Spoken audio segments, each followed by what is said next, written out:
And now, we're going to write the quadrant or axis and the coordinates of the given points. Okay, as we can see, itong ating following points, meron tayong point A, point B, point C, point D, point E, and point F. Okay, ilalagay natin dito kung ano nga ba yung quadrant or axis. And on the other hand, we have coordinates. Ilalagay natin kung ano ang coordinates ng bawat points. Okay, simulan natin sa point A. Ang point A ay, ano ba ang quadrant ng ating point A? Okay, ito ang ating quadrant 1, quadrant 2, quadrant 3, quadrant 4. Lies in first quadrant or quadrant 1. Therefore, ang ating point A ay nasa quadrant 1. Okay? Next, ano naman ang coordinates ng ating point A?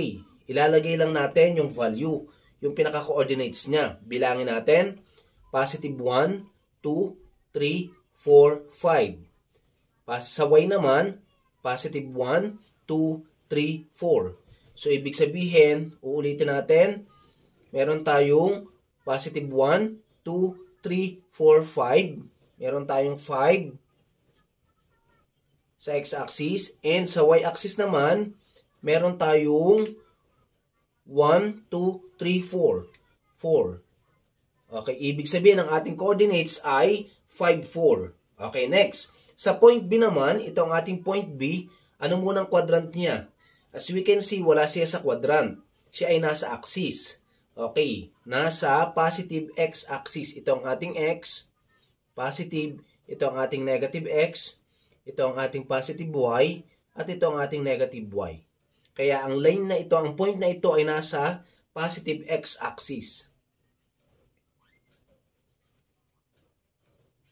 Okay. Ano naman ang coordinates ng ating point B? Okay.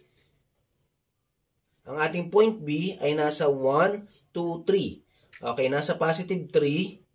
Hindi siya umibo, kaya 0 na yung ating y. Okay. Next, point C. Ang point C naman natin ay nasaan? Okay. Ano munang quadrant? Okay. Ito ang 1, 2, 3, 4. Ang quadrant ay nahati sa 4 na region. 1, 2, 3, 4. Quadrant 4. Okay. Ano namang coordinates ng point C? Positive 1.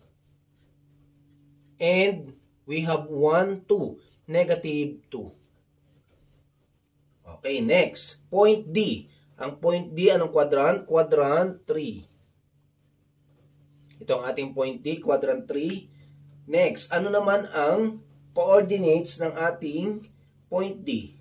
Okay. 1, 2, 3, 4. Positive 4. And we have 1, 2, 3, 4. Negative 4. Okay. Ito ang ating coordinates, 4, negative 4. Next, sa point E. Ang point E natin ay nasa ang quadrant? Nasa quadrant 2. Okay, next. Ano namang coordinates ng point E? Positive 1, 2, 3. Positive 3 and 1, 2, 3, 4. Nasa positive 4 sa Y. Kaya ang coordinates niya ay 3, 4. Next, last, point F. Ang point F natin ay wala sa quadrant. Nasa line siya ng positive Y. Kaya ang sagot ay positive Y axis. Ano namang coordinates ng ating point F? 1, 2, 3. Okay, since wala sa x-axis, 0 ang x-axis, positive 3. Kaya ang sagot ay 0, 3.